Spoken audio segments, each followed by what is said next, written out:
oyente, y como bien me advierte este otro oyente acá, espero lo mismo de interés preferencial en segundas viviendas. El diputado preguntando qué opina la gente. Por Dios. Entonces, sí es cierto. O sea, ya oigo tambores con ese tema del interés preferencial. Pero bueno, no, dejemos eso ahí hasta esperar que avance un poco más en la asamblea, porque ya está aquí, ¿qué opina la gente? en la cabina de Arcamedia, don Julio Linares Franco, abogado, panameño obviamente, y quien no solamente tiene un dominio sobre el tema de toda esta historia del derecho internacional y el asilo y la cuanta cosa, porque el país avanza con la telenovela que hoy vence. Martinelli, ¿se va? ¿Hoy? ¿O se Sí, queda? o se Vence. cumplen las 72 horas. Don Julio Linares, buenos días, bienvenido. Buenos días, mi estimado profesor Cabrera, hermano lasallista. Sí, Como yo me siento en confianza, Así yo es. quiero iniciar muy brevemente con un agradecimiento. Un agradecimiento a una distinguida dama de este programa que la tengo a mi lado, que es Melissa Lazarus. ¿Por qué? Porque hace unas 2 semanas fui invitado para transmitir mi tercera versión de Cultura Musical. Y fue una mañana muy interesante porque las canciones de salsa que se presentaron tenían temas muy crudos que a lo mejor estamos viviendo en estos momentos en esta sociedad. Temas como la injusticia social, la pobreza, la desigualdad, el racismo, las pandillas, la desintegración familiar.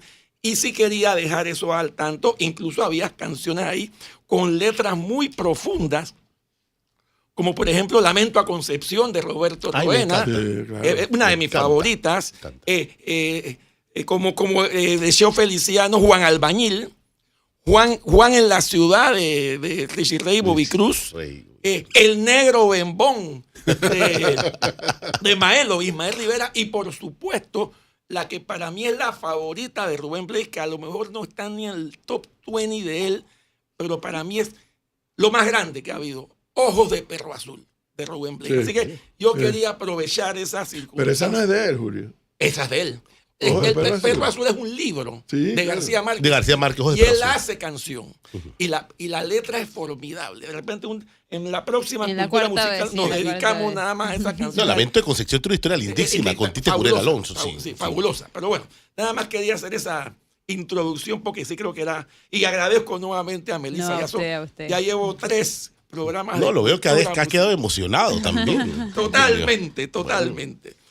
Entonces, pero vayamos al meollo del asunto. Si ustedes me lo permiten, en este tema, en esta novela del asilado y la embajada nicaragüense, se han dado muchas aristas y yo creo que la mejor forma de entenderlo es hacer, aunque sea abuelo de águila por el tiempo, una especie de cronología para que veamos el hilo conductor de lo que ha sucedido y lo que está sucediendo. Un hilo conductor que incluye temas de incidencia política, tanto nacional como internacional, y además involucra normas internacionales de las convenciones de asilo. El derecho internacional público es muy vasto, pero así como es de vasto y de técnico, también hay vacíos jurídicos. Y eso es lo que estamos viendo, pero tratemos de hacer, como les dije, una especie de breve historia cronológica. Esto inicia como cuando en febrero del año pasado el señor Martinelli entra en la embajada de Nicaragua. ¿Qué hace la República de Nicaragua? Le otorga un asilo diplomático, no político, un asilo diplomático. ¿Por qué? Porque se trata de una legación que está ubicada en el territorio del estado donde el señor Martinelli es ciudadano. Es un asilo diplomático. El asilo diplomático va ligado directamente con el salvoconducto. Nadie entra a pedir un asilo para quedarse, y menos un país asilante da un asilo para que el asilado se quede. Así que el salvoconducto es inmediato. Y además, según las convenciones, el estado asilante es el que califica el delito. Eso está destacado tanto en la Convención de La Habana, enmendada por la de Montevideo, 1928 y 1933, y la Convención de Caracas de 1954. Ahora, ustedes preguntarán, o muchos hacen la pregunta, pero entonces, ¿por qué Nicaragua calificó ese delito como político? Y aquí viene el sentido. Yo creo que Martinelli, muy bien asesorado por sus abogados, sabía que hay un principio en el derecho internacional que se llama el sentido de urgencia.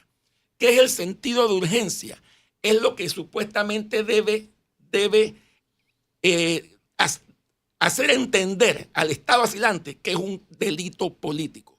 Y ese sentido de urgencia de Martinelli, ¿cuál fue? Le puso nombre y apellido. ¿Cuál fue ese sentido?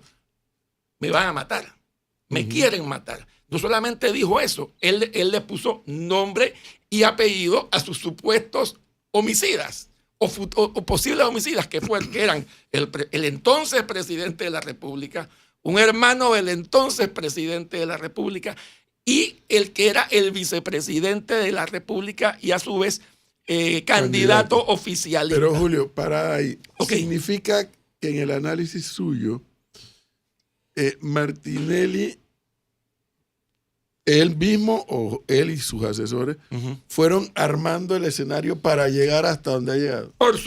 Hasta ese momento creo que sí, porque existe ese sentido de urgencia. Ahora bien, viene la otra parte.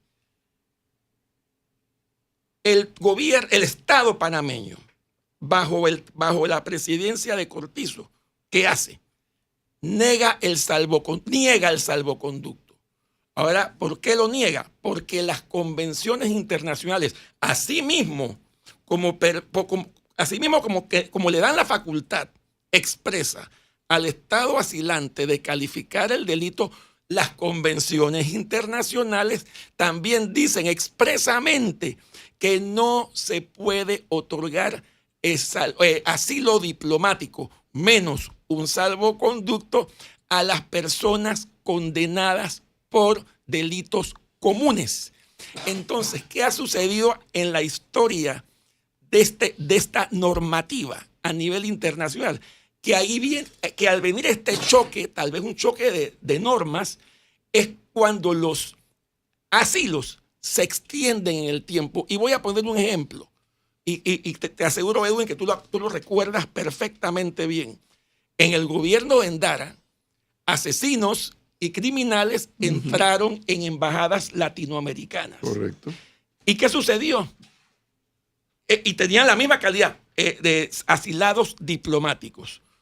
Y se pidieron los salvoconductos. En principio, el gobierno de Endara, es más, donde mi padre era el ministro de Relaciones Exteriores, se negó a dar los salvoconductos. Y estas personas estuvieron 1, 2, 3, cuidado que hasta 4 años ingresados en esas embajadas. Al final, ¿qué sucedió? Y ahí entra el tema político. Se tuvieron que dar los salvoconductos. ¿Por qué? Porque había una presión internacional de parte de los estados latinoamericanos y Panamá se estaba quedando aislado. Entonces, se sopesó la preferencia en esos momentos de dar los salvoconductos. Panamá entraba en el rejuego internacional y ya posteriormente lo que sucedió es que en algunos de ellos se presentaron después los debidos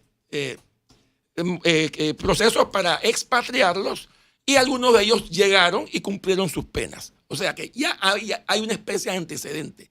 La diferencia es que en este momento no tenemos, supuestamente no hemos tenido ninguna presión internacional. ¿Para qué? Para darle un salvoconducto al señor Martinelli. Entonces, quedamos claros. Hasta el gobierno de Cortizo se había negado un salvoconducto.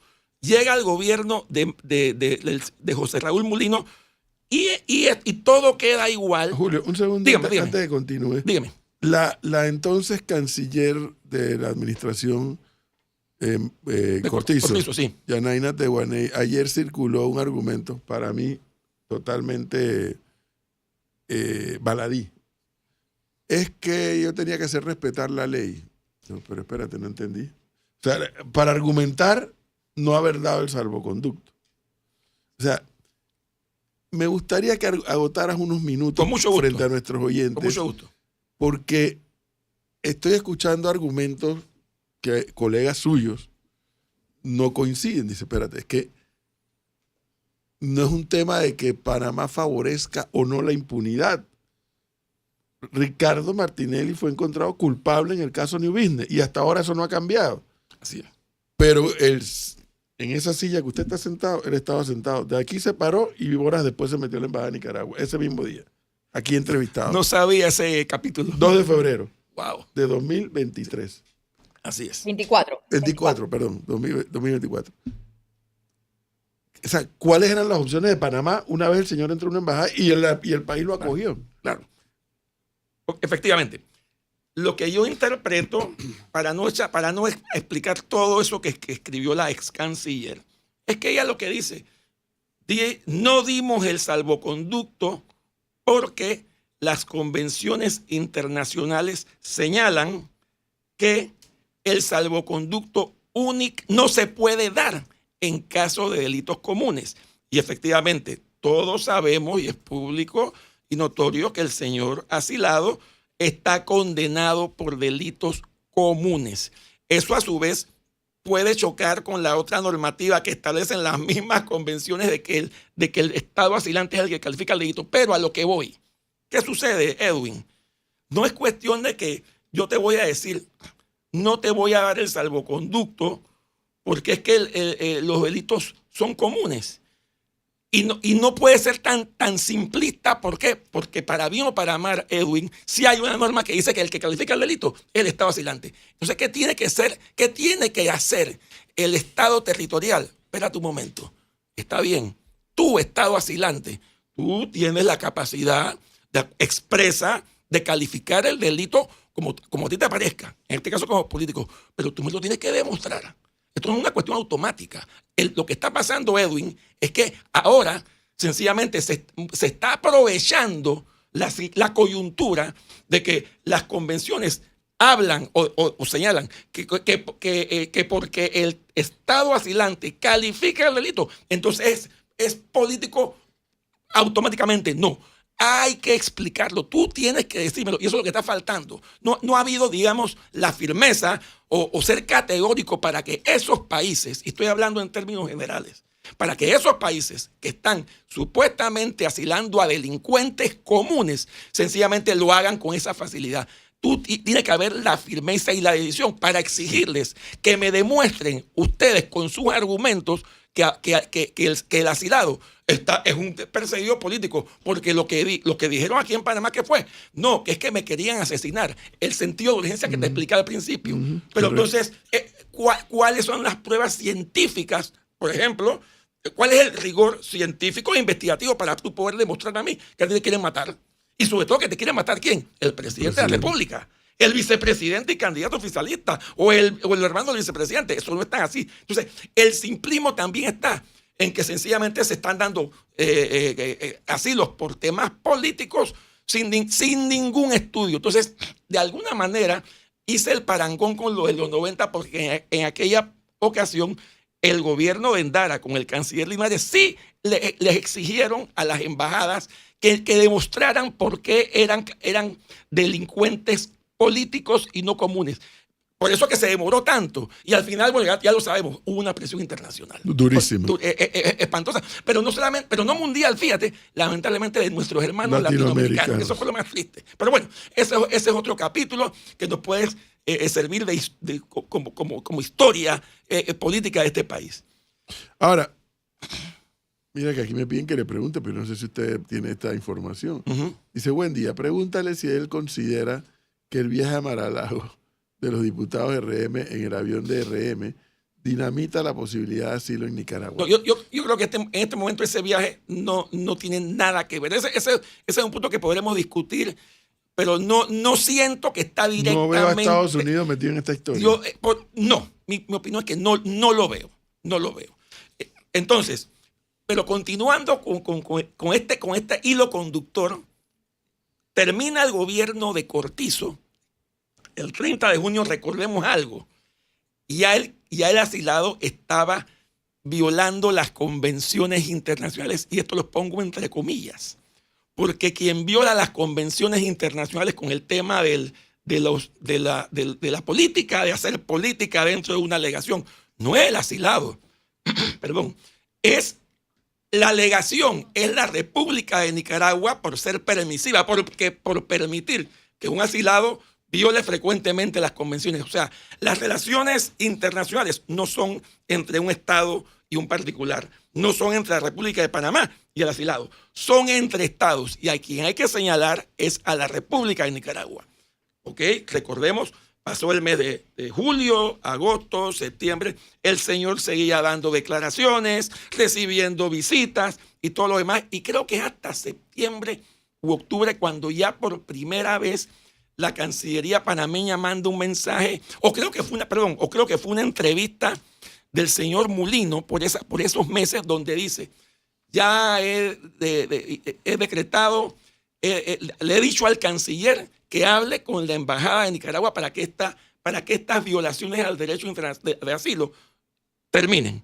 Eso fue como en octubre, pero siguió pasando el tiempo.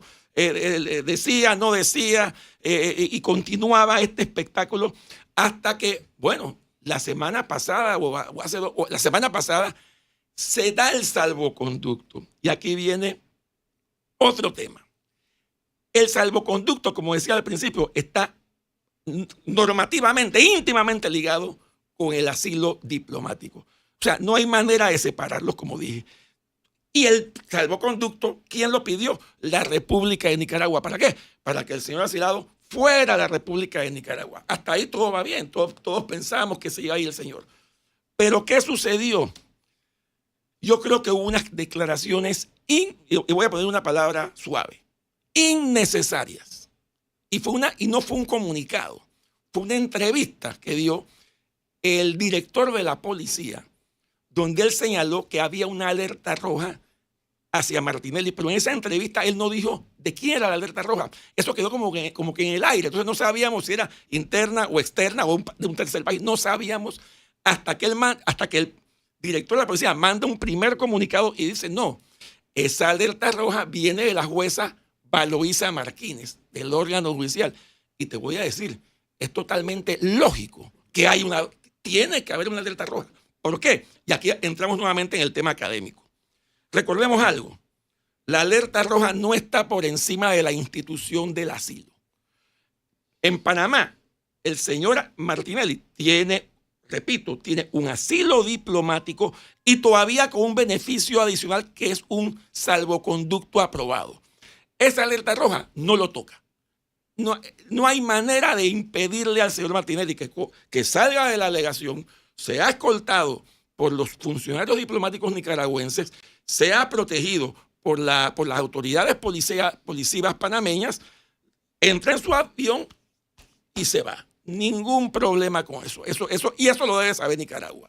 Igualmente, cuando él llegue a Nicaragua, ya su estatus cambia de asilado diplomático a asilado político. La alerta roja no está por encima de eso. Y eso lo sabe perfectamente Nicaragua. Así que esa fue a pesar de la aparente metida de pata, digámoslo así, del director de la policía, no era razón para que Nicaragua se comportara de esa manera.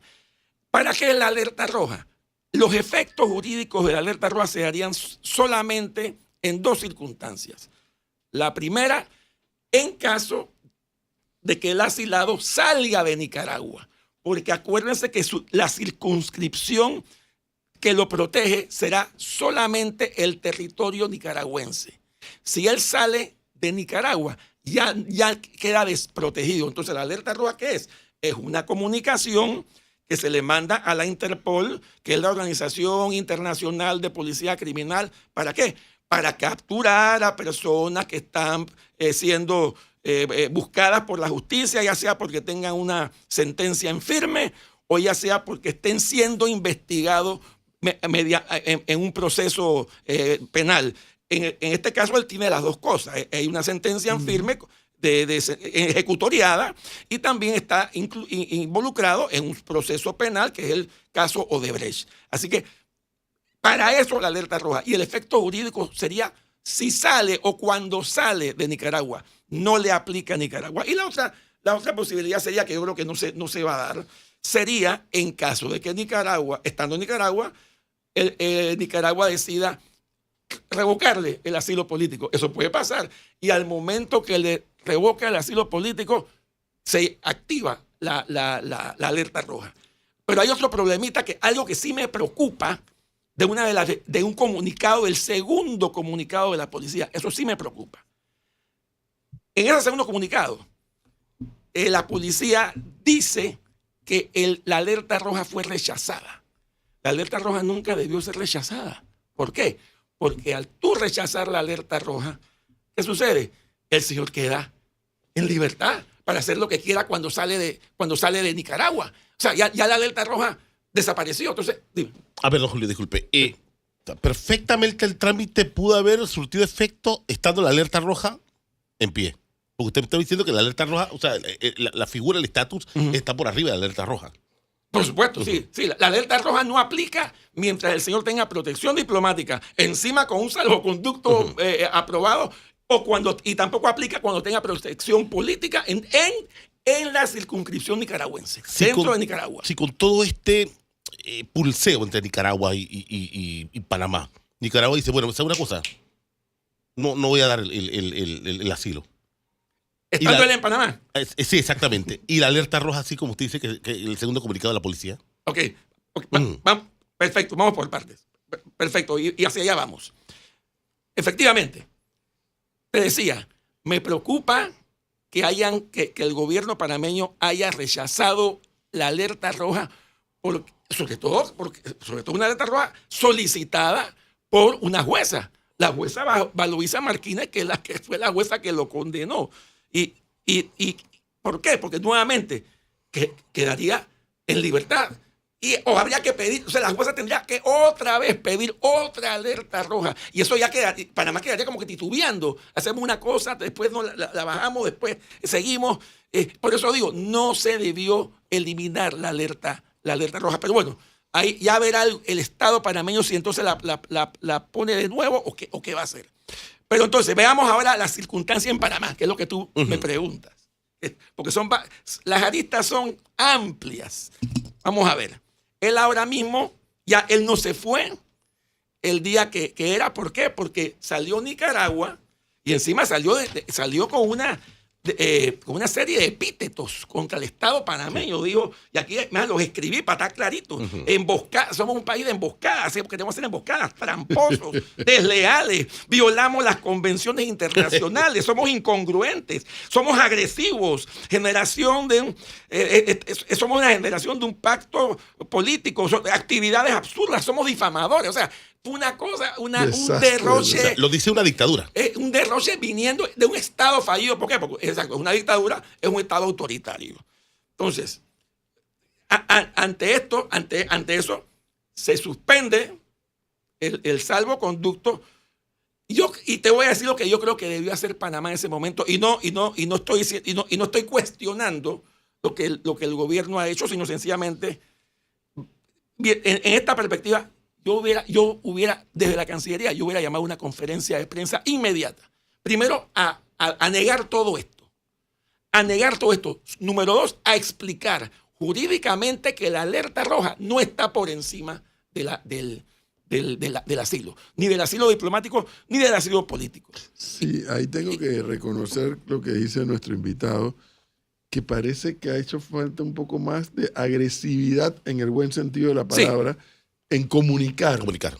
Firmeza y categoría. Así es. Ha faltado firmeza y categoría, porque esos comunicados lo vemos aquí, pero si tú haces una conferencia de prensa con un buen equipo legal, créeme que eso tiene impacto y pones en jaque a Nicaragua, porque encima no nos estamos defendiendo. Nos han dicho todo esto y nos hemos quedado callados. Entonces, hay una frase, el que calla otorga. Entonces, esto no puede ser. Entonces, ¿qué sucede? Ahora el señor se ha quedado y hay otro el tiempo, otra extensión de tiempo por 72 horas que vencen en la medianoche, creo que en la medianoche de hoy. De hoy. O sea que vamos a y perdónenme, tengo que elucubrar. Tengo que elucubrar. Ustedes me van a perdonar. Yo no estoy diciendo que esto que voy a decir va a suceder. Ni siquiera sé si puede suceder. Así que tengo que elucubrar porque no lo sabemos. En primer lugar, a partir del minuto de la medianoche, posterior a la medianoche, puede pasar, puede no pasar nada. Sencillamente el gobierno panameño se queda así. El gobierno de Nicaragua no dice nada y el señor sigue en la embajada y la novela continúa exactamente igual. Sí, bueno, está corriendo el tiempo, el botón de medios, esperando a ver qué va a pasar los medios afuera. Eso va a seguir. No sabemos tampoco, y yo creo que no lo va a hacer. No sabemos tampoco si el gobierno panameño va a extender otro tiempo. Yo creo que no debe hacerlo No porque puede, esto queda ya esto sería un chiste esto. No creo, por eso te digo, yo lo que creo, por un lugar, creo que lo que va a hacer es que no va a pasar nada y esto va a seguir. Ahora, vamos a ver otra posibilidad. E insisto, estoy elucubrando. ¿Cuál es la otra posibilidad? Es que Panamá comience a presionar a la alegación nicaragüense. Ya sea para que finalmente dé el salvoconducto o para tratar de llevárselo a la cárcel. ¿Cómo serían estas prisiones? Y eso está en las convenciones de Viena de temas consulares y demás. Número uno, tú comienzas a calificar a los funcionarios nicaragüenses como non gratos. Los calificas de non gratos y los vas expulsando hasta que quede uno. Y debilitas la alegación. También puedes hacerlo, y esto lo puedes hacer poco a poco o todo junto. Acuérdense algo también. Cuando el señor asilado entró en febrero a la alegación, se adquirió un local adicional. Es un dúplex, ahí en la Alameda, el 61A y el 61B. Las convenciones te exigen que para que ese local forme parte integral de la embajada, en este caso, y por ende que tenga protección diplomática, las convenciones te exigen que el Estado panameño dé el consentimiento, por supuesto. El gobierno de Cortizo no dio ese consentimiento. Pasamos a un nuevo gobierno que hasta donde tengo entendido, porque esto ya lo he repetido hasta la saciedad, hasta donde tengo entendido, no, el gobierno de Mulino tampoco ha dado ese consentimiento. ¿Qué significa eso? Que el local donde está el asilado no tiene protección perfectamente diplomática. Puede entrar. Perfectamente, a diferencia de lo que pasó en Ecuador, donde entraron a buscar al vicepresidente Glass en la embajada de México, que sí, ahí fue totalmente ilegal. Pero si lo que yo estoy diciendo es veraz, e insisto, lo seguiré repitiendo hasta que alguien me desmienta, y solamente me puede desmentir el gobierno. El gobierno. Si el Estado panameño no ha dado el consentimiento para que el local 61B esté dentro del contexto diplomático de la alegación, perfectamente se puede entrar. Ahora, espérate, no me malinterpreten. Ahora no digan que yo estoy diciendo que entren y que hagan. Ajá. No. Y porque yo te voy a decir una cosa. Yo tengo que ser prudente. Hay que ser prudente y cauteloso. Y yo podría entender perfectamente por qué el gobierno panameño no ha entrado. Porque si tú entras, obviamente eso va a ser una bulla. Eso va a ser un escándalo. Y a lo mejor algunos países, algunos países en broma o en serio van a criticar a Panamá porque se violaron convenciones internacionales, porque entraron a buscar un asilado por la fuerza y entonces conviertes al asilado en una víctima. Entonces, yo entiendo esa parte, por eso y lo tengo que decir, porque no quiero que se esté interpretando que yo estoy exigiendo que entren las autoridades a llevárselo. Sin embargo, nadie va a botar una lágrima por Nicaragua, eso sí se lo digo. Definitivamente. Ahora, pero bueno, pregunta aquí el oyente. Esta es una pregunta muy, muy recurrente, Julio. ¿Podría el asilado viajar a un tercer país? Y el ejemplo inmediatamente es Italia. Y me encanta esa pregunta. Ok.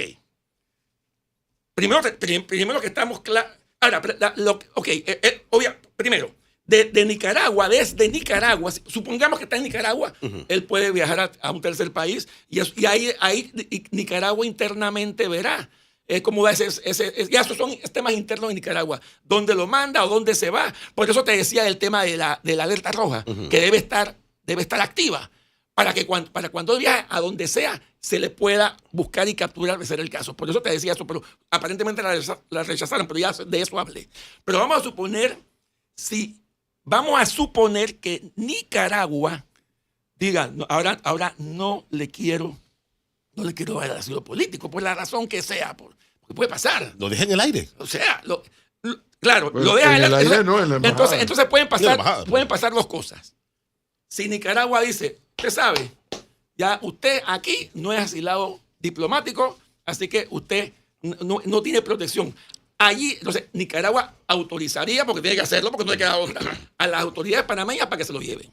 Esa es una posibilidad. Está también la posibilidad de que él quiera ir a una tercera, no sé si país, pero vamos a poner pero antes de ir a ese país tiene que ir a una embajada o tiene que tener el visto bueno de una embajada. Pero Julio no tiene pasaporte. Espérate, bueno, pero eso... Embajada, aquí en Panamá. Una embajada, por eso estoy hablando de embajada. Estoy hablando de embajada primero, no salir enseguida con un salvoconducto a un que la embajada país. de Nicaragua vaya a otra embajada. Claro, exacto. ¿Eso es posible? Ok, eso sería posible, en mi opinión, pero tendría que haber un acuerdo político. ¿Político entre quién?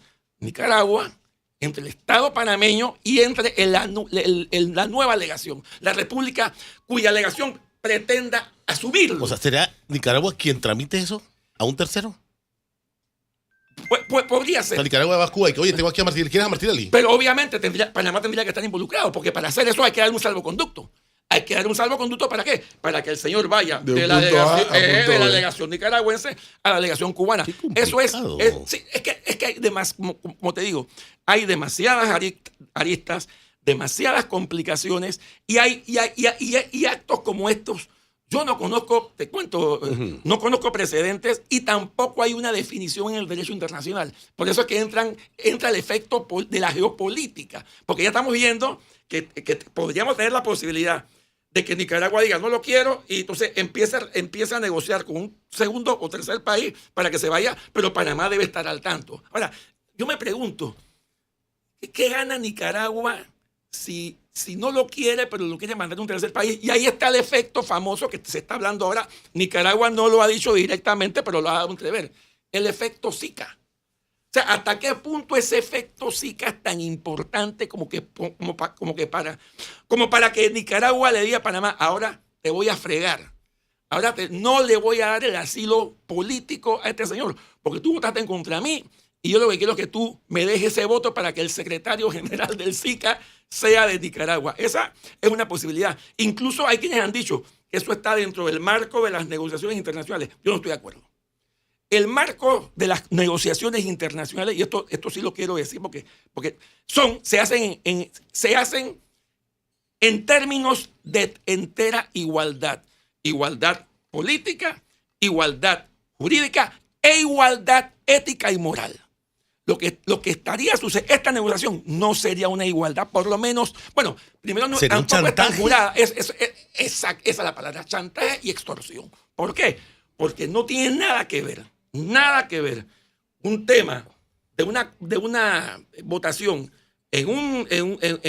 para secretario general de una entidad regional con un tema de un asilado. Sí, pero don Julio, un año, un mes, y no se sabía de ese tema al final, cuando ya estaba el señor vestido y todo en saco y corbata, es que sale. Lo que pasa es que después nos enteramos, y ahí yo estoy de acuerdo con el gobierno panameño. Después nos enteramos que hubo una votación el 18 de marzo, o sea, hace poco, y que Panamá votó en contra. Panamá tiene todo el derecho a votar en contra. De hecho, lo que entiendo es que en el Zika, lo que está pasando en el Zika, es que este periodo le corresponde a Nicaragua. Entonces, el secretario general, que era nicaragüense, tuvo que renunciar hace poco por posiciones en contra de su propio país. O sea, imagínate, en contra de su propio país, porque no está de acuerdo con lo que está pasando en Nicaragua. Nicaragua es un adepto al régimen. Y claro, entonces yo me imagino que la mayoría de los países del SICA están diciendo acá, con todo y que le toca, nosotros no podemos estar apoyando una dictadura. Y eso lo comprendo perfectamente bien. Pero entonces Nicaragua ha mezclado, aparentemente, porque tampoco lo ha dicho directamente, ellos no han dicho directamente que esto es por esto. No, tal vez lo habrán dicho internamente, y eso lo sabemos. Pero al no decirlo directamente, estamos suponiendo que es que ella quiere el voto por el asilado. Pero yo creo que eso es una extorsión. Eso no es una negociación, eso es una extorsión. Porque no tiene nada que ver una cosa con la otra. ¿Qué? Ahora, Pila, profe. un elemento del cual creo que se ha hablado poco, Julio, a ver si nos puedes ayudar Sí. en base a este comentario que manda acá el oyente.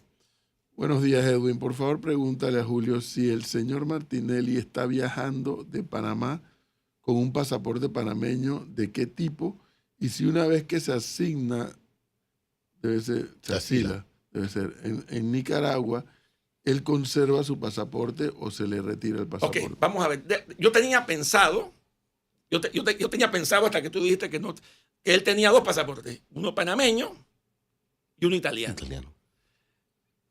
Hombre, sería lógico, suena lógico, por ejemplo, que él pretenda irse a Italia. ¿Por qué? Porque él al tener un pasaporte italiano tiene facilidades en Italia. Y lo triste de lo que voy a contar, o lo que hago decir y lo que voy a contar, es que Panamá, allí sí hemos quedado desde el gobierno de Cortizo como un hazmerreír. Cuando en el gobierno de Cortizo se pidió, por ejemplo, la extradición del señor Adolfo de Barrio, ¿se acuerdan? Uh-huh. Lo metieron preso, lo tuvieron ahí un tiempo detenido, preparando el tema de la extradición. Y adivinen por qué no se dio la extradición. Una extradición pedida por Panamá. Y Italia nos espeta en la cara con toda razón. Quedamos como un hazmerreír. No, es que no le puedo dar, usted sabe, Panamá, no le puedo dar la extradición. ¿Sabe por qué? Porque ustedes no han ratificado el tratado de extradición. Eso es una vergüenza internacional. Que nosotros estemos persiguiendo personas que han desfalcado los fondos públicos, pero que entonces la Asamblea Nacional sencillamente no le ha dado la gana de ratificarlo. No solamente eso, vino el cambio de gobierno, vino el cambio de asamblea y adivinen, la Asamblea Nacional no ha ratificado el tratado de extradición con Italia. O sea, que si Martinelli se va para Italia, a menos que él tenga otro proceso dentro de la Unión Europea, a menos que eso suceda, todavía Panamá no puede extraditarlo. ¿Por qué? Porque ahora esta Asamblea Nacional no ha ratificado el tratado de extradición. Pero de Panamá está aprobando el tema de la silla de los niños. Bueno, miren, ya ustedes hablaron bastante de eso, y ya que lo mencionas y estoy aquí, que no vine a hablar de eso, pero yo lo único que podría decir de ese tema de la silla es que el órgano ejecutivo o el presidente de la República no puede vetar una ley porque se lo pida a alguien, sea o no sea diputado. Él la puede vetar por 2 cosas. Porque es inconducente o inconstitucional, o porque es inconveniente, punto. No porque yo quiera, y es verdad, y no quiero entrar porque sí fue una cosa tan Pero extraña. Además, es la primera vez que yo veo que pasa esto. Ni en la dictadura. Pero bueno. A ver, pero Julio, lo dejo hasta allí. retomando la pregunta del oyente. Sí, sí. Cuando una situación como esta, quitemos el nombre de Martinelli, quitémoslo. Okay. Edwin Cabrera pide asilo en la embajada de X país. Ajá. Ese documento se llama pasaporte. Sí. ¿Qué pasa? Tengo entendido que él lo debe mantener.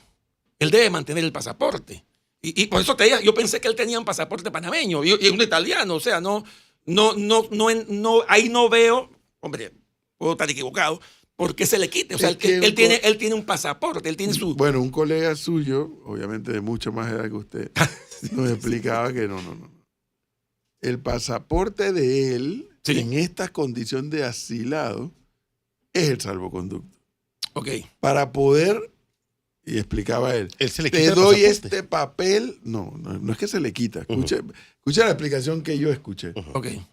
Te doy este papel que se llama salvoconducto para que salgas de esa embajada donde estás al territorio de aquel país. Bueno, eso es así. Es que, porque tú no tienes pasaporte.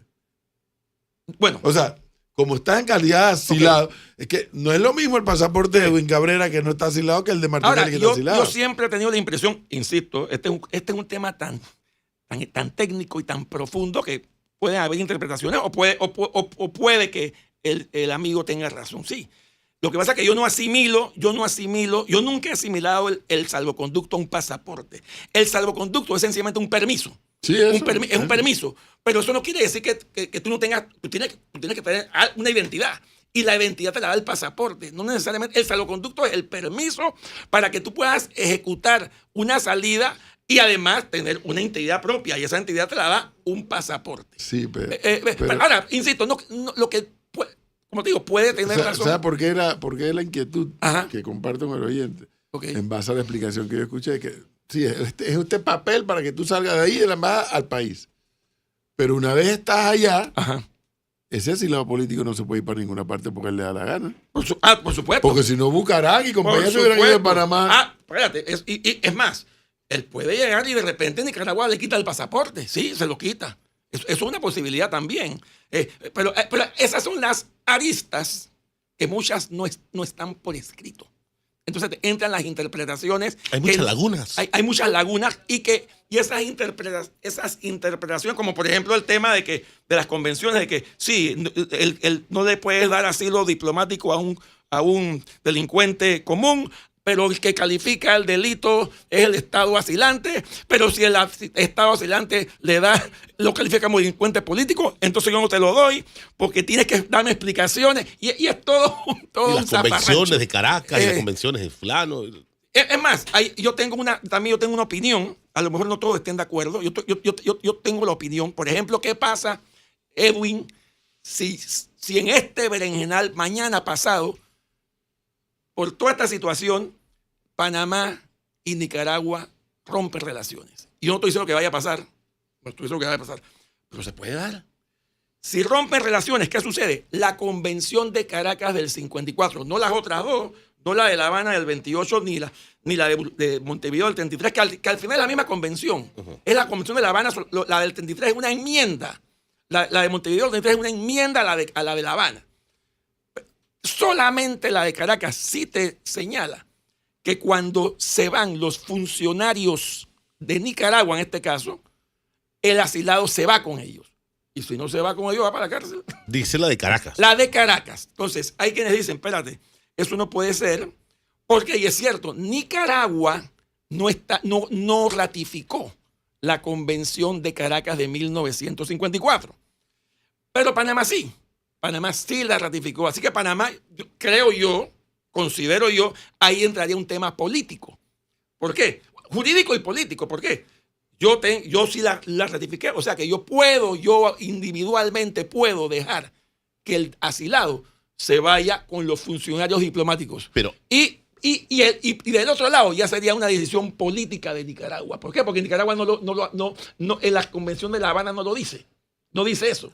Pero bajo un acuerdo político, él se podría ir. Pero es que hablamos anoche con el doctor Noriega, decía, no, el de Viena, la Convención de Viena. También, o sea, todo el mundo habla de convenciones e interpretaciones, don Julio. Bueno, sí, es que así es.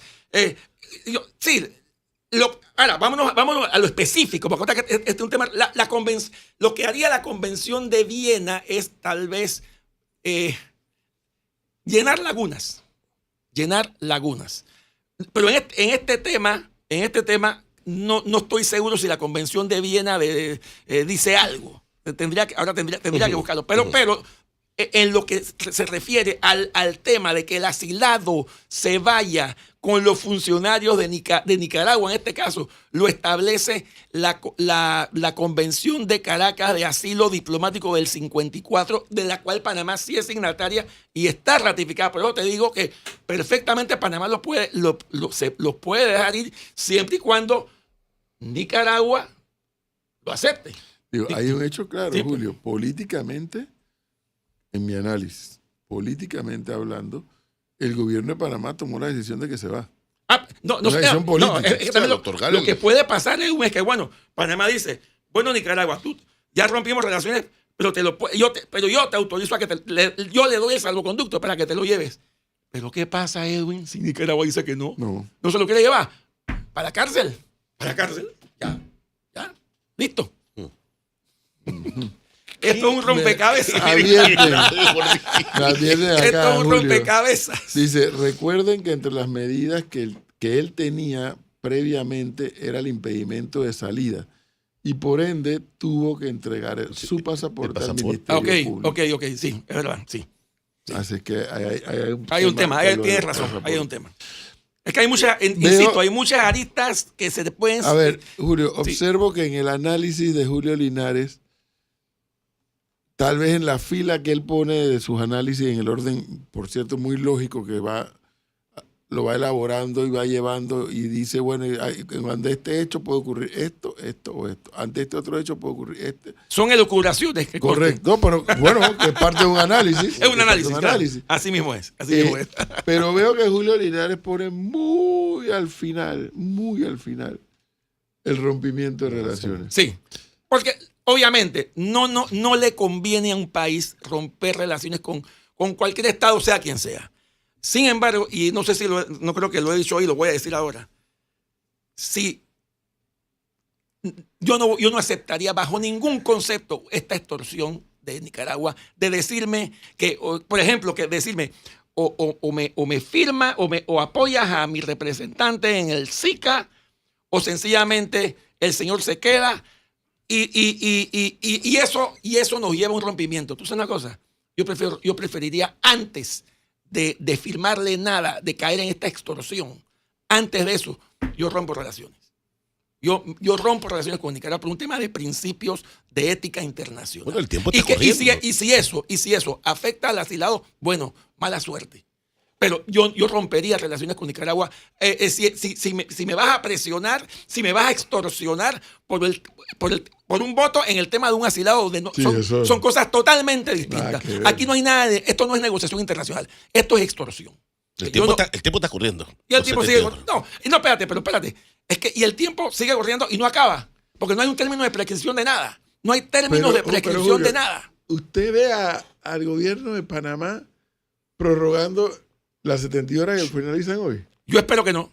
Yo creo que ya. Es que si eso sucede, parecería un. Es un chiste. Sí, ya. no. Yo no creo que Panamá debe prorrogar absolutamente nada ya. O sea, no se ve bien. Bueno. Por eso te decía que yo lo que hubiese preferido fuese un mensaje firme y categórico en contra de las acusaciones de Nicaragua, porque nos acusó y nos dio de todo.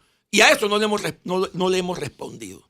Y yo en esa conferencia yo explicaría el tema académico, el tema técnico, primero que la alerta roja sí es necesaria, claro que sí, no teníamos por qué rechazarla, y no solamente es necesaria, pero no va a afectar la salida del asilado hacia Nicaragua, porque está protegido tanto internamente desde la delegación hasta el aeropuerto, y más protegido estará en el territorio nicaragüense. Pregúntale si él hubiera otorgado el salvoconducto. Cuando me entrevistaron desde hace más de un año, porque uno tiene que ser consecuente. Cuando me entrevistaron desde hace más de un año en este tema, mi respuesta fue: no debemos darle el salvoconducto. ¿Por qué? Precisamente porque estamos frente a una persona condenada por delitos comunes. Lo que yo sí hubiera hecho desde el principio, es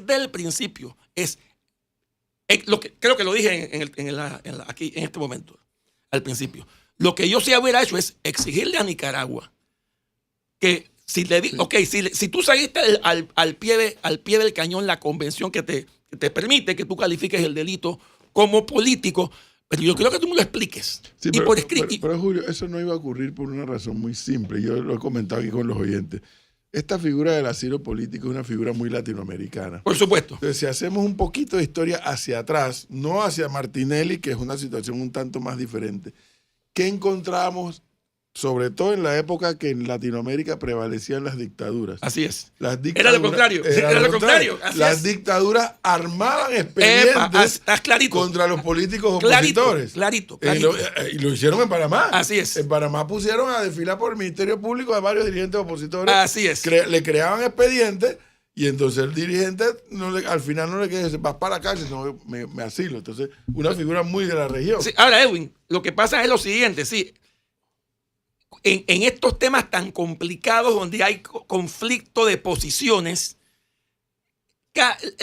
el tiempo va pasando y lastimosamente tú te tienes que acomodar a las circunstancias, aunque lamentablemente tengas que hacer algo que no te guste. Y pasó en el 90. Pasó en los 90, por eso que pongo ese ejemplo, porque pasó exactamente lo mismo. Panamá negó el salvoconducto de criminales y de asesinos y esa negación duró mucho más. 1, 2, 3, 4 años, mucho más. Y al final las tuvo que dar por un tema de geopolítica latinoamericana. Y me acuerdo que tanto Endara como el canciller Linares fueron muy criticados.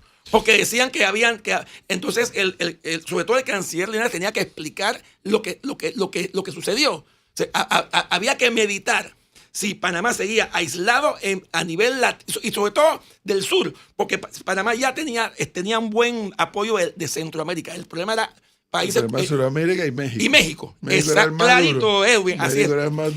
Perú, México, Ecuador son los que más me acuerdo. Entonces había que sopesar eso. Quien al final terminó firmando eso luego de fallecido su señor padre fue José Raúl Mulino. Por supuesto. Sí. Es más, mi padre fue jefe de él 4 años, pero hay algo más. Hay algo más que también tenemos que entender y que mucha gente no lo asimila. El salvoconducto no es un paso a la impunidad. No. Para nada, porque la gente piensa que no. El salvoconducto no es un paso a la impunidad. Sencillamente es arreglar un tema político de momento. Político. Hombre, ¿es un golpe a la justicia panameña? Claro que sí. Es un golpe enorme a la justicia panameña porque lastimosamente en estos temas de derecho de asilo la redacción internacional no está muy clara. Lo aclaró la magistrada presidente en un documento mandado. Imagínate, claro, sí, claro. No es un paso a la impunidad. Por eso te decía que fue un error que se rechazara la alerta roja, porque ahora sí, ahora al no existir una alerta roja, no hay una orden, no puede haber una orden de captura de nada, y el asilado puede viajar a donde quiera. Hay que precisar eso. Entonces eso no significa que no la puedan poner posteriormente. Por supuesto, se puede poner posteriormente, pero entonces ¿qué pasa? Queda en el zigzagueo, en la ambivalencia. Entonces ¿qué es lo que a él le gusta además? A él le fascina ese panorama. Pero en fin, 8-7 minutos. Don Julio Linares Franco, muchísimas gracias. Gracias a ti. Este tiempo que nos ha dado y dándonos la perspectiva, pues obviamente de un especialista en la materia. Muy amable. Gracias. Gracias a ustedes. 8-7. Vamos, señor Oliver, al cambio y regresamos que ya está nuestra siguiente invitada preparada.